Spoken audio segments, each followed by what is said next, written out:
Halo guys, assalamualaikum warahmatullahi wabarakatuh. Selamat siang. Hari ini cuaca mendung tapi nggak hujan-hujan ya.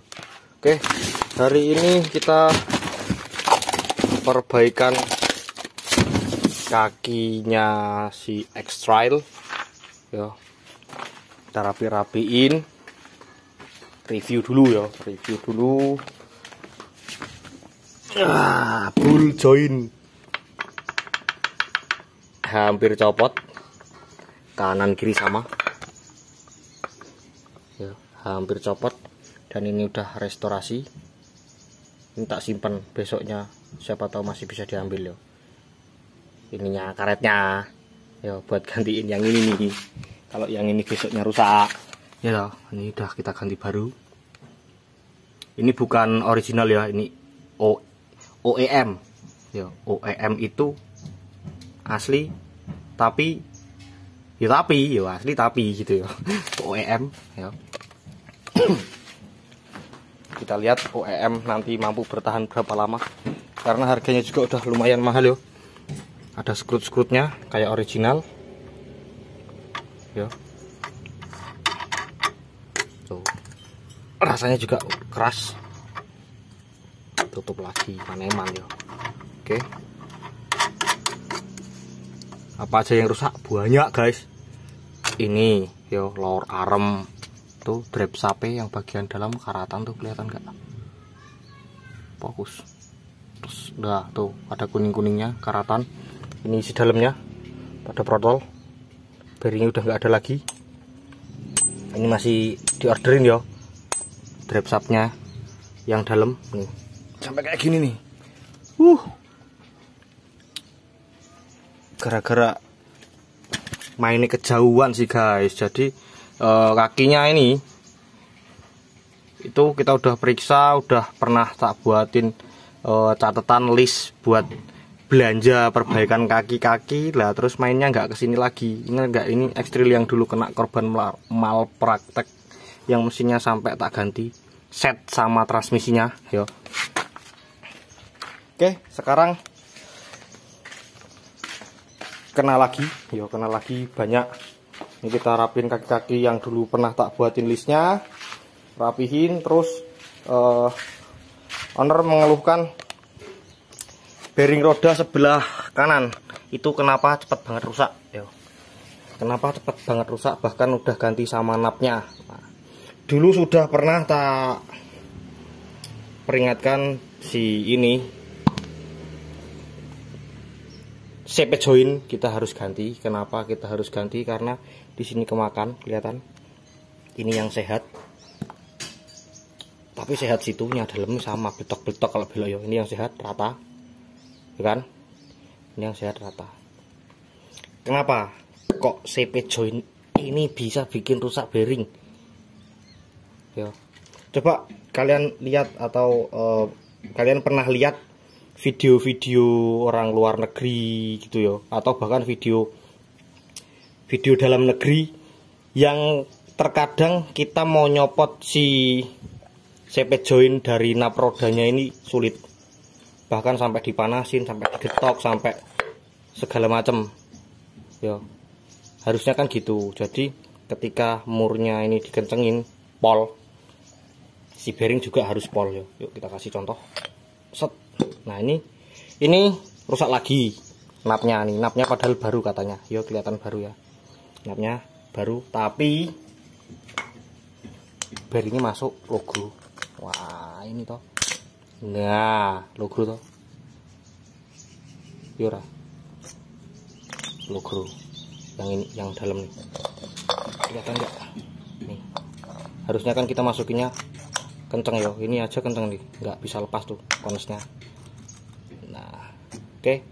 Padahal ganti bearingnya atau pasang bearingnya udah pakai press, katanya udah pakai press, tapi tetap aja masih gampang rusak. Nah, di sini bahkan aku sendiri pernah bikin video yang pasang bearingnya itu pakai palu dan deng, dan di situ banyak bulian, banyak kritik yo. Ya bagus, banyak bulian, banyak kritik. Itu kan karena beberapa orang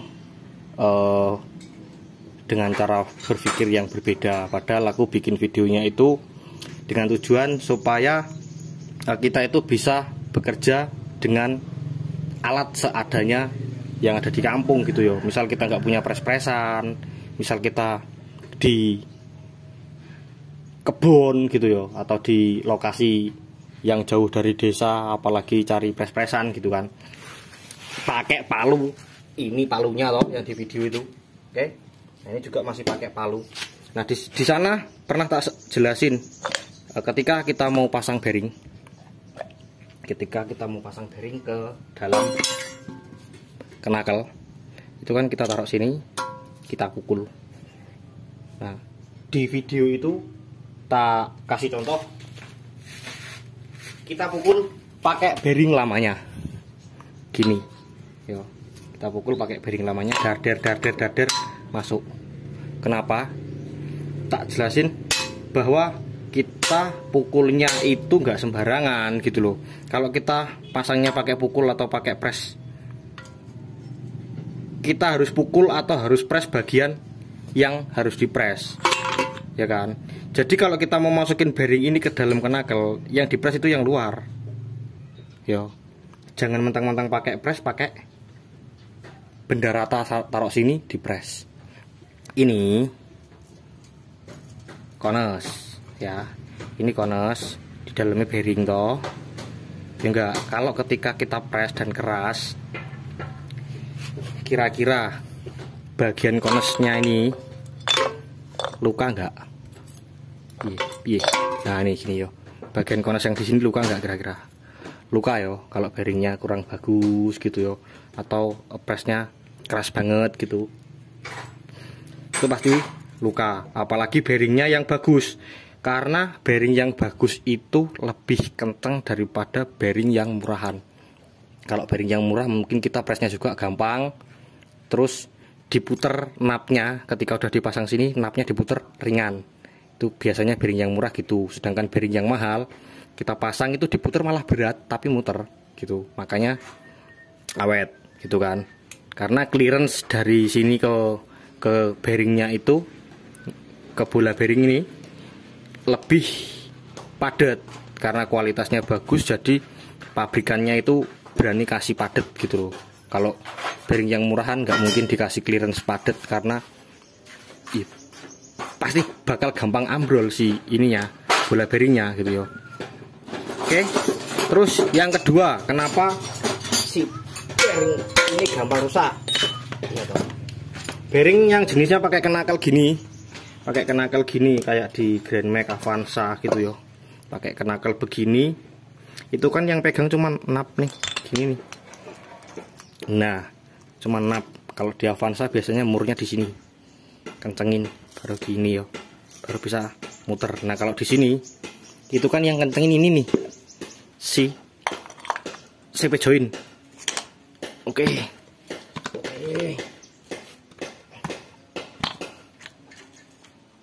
Nah, yang kencengin murnya CP join. Iya toh. Mur di sini harus kenceng, sekenceng mungkin, nggak boleh kendor sendiri, nggak boleh kendor. Ya, kenapa? Jadi kita harus lihat di sini apakah murnya itu pas atau murnya tumpu atau gimana. Ini kan di sini rata nih, yang dinapnya bagus, harusnya nggak kenceng, nggak bisa kendor sendiri. Tapi jika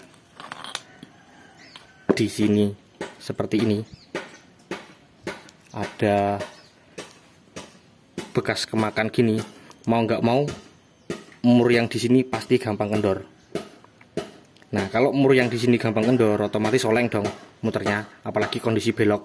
Yo kan nggak karuan. Pas belok anggap aja ini kopel. Sedangkan kopel beloknya itu nggak 90 derajat kan, nggak seperti roda depan, karena ini penggerak depan, beloknya 90 derajat sesuai unitnya masing-masing, atau bahkan ada yang lebih dari 90 derajat.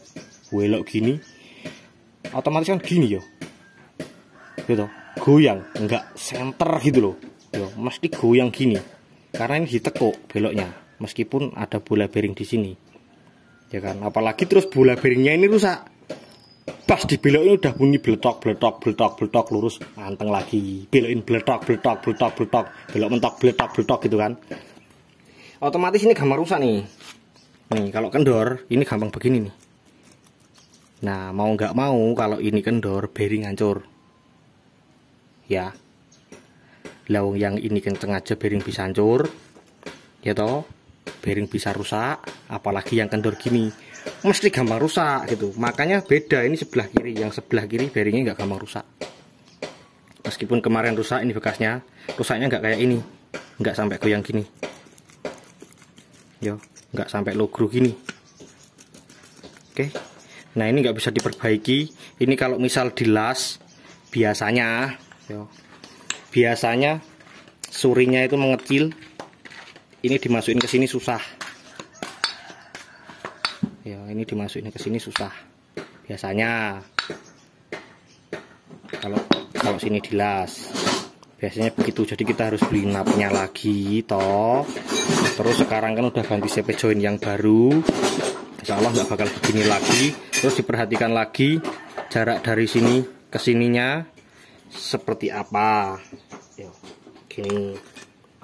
Nah ini kalau kita beli nap baru, perhatikan napnya ini tengah, napnya nggak boleh lebih tinggi dari bearingnya yo. Nap ini nggak boleh lebih tinggi dari ini, karena bearing ini bakal mentok di sini kan, mentokin sini. Misalnya kelihatan nggak lo, karena bearing ini bakal mentok di situ. Saya tak copotin ben enak. Oke, nah ini tak copot yo, kotor ya, video kotor biasa yo. Oke, ini kan gini. Nah, yo, ini kalau si napnya ini lebih tinggi dari ini, otomatis ketika kita masukin nggak bisa dikencengin toh. Meskipun murnya di sini kenceng pol, di sini nggak bakal bisa kenceng. Karena apa? Karena si napnya udah mentok sini duluan. Ya udah mentok sini duluan. Nah, jadi harusnya napnya lebih pendek gini. Ini sudah benar karena kemarin ini CP joinnya yang rusak. Ini ada kemakan, otomatis sini cepat rusak. Yo. Nah, selain di situ kita lihat di sini. Kelihatan? Di sini surinya ini nggak boleh lebih tinggi daripada permukaan napnya. Yo. Tuh. Jadi ketika kita kencengin bisa padat. Terus kencenginya nggak cuma cukup kenceng aja, harus kenceng banget. Makanya kadang kita kalau mau buka susah bukan main yo. Terus bautnya keras, terus biasanya bautnya seret dari pertama muter sampai copot bautnya seret. Kenapa seret? Ya memang begitu pabriknya bikinnya. Pabriknya bikinnya begitu supaya bautnya nggak gampang kendor sendiri. Jadi kalau bautnya kendor sendiri dan bikin bearing cepat rusak ya dicari kayak gini kemarin. Ini dulu udah pernah tak ganti bearing, udah pernah tak sampaikan, tapi ya tetep aja sekarang malah yang rusak jadi banyak yo. Kenapa yang rusak jadi banyak tak cerita nih. Ini trigger sensor buat ABS, baca kecepatan roda ya. Ini sebelah kanan karena sentralnya itu rata-rata di kanan. Sekarang speedometernya jadi mati karena ini ompong bulat nih tuh yo. Kenapa ompong yo, glek-glek gini natap ke kenukel.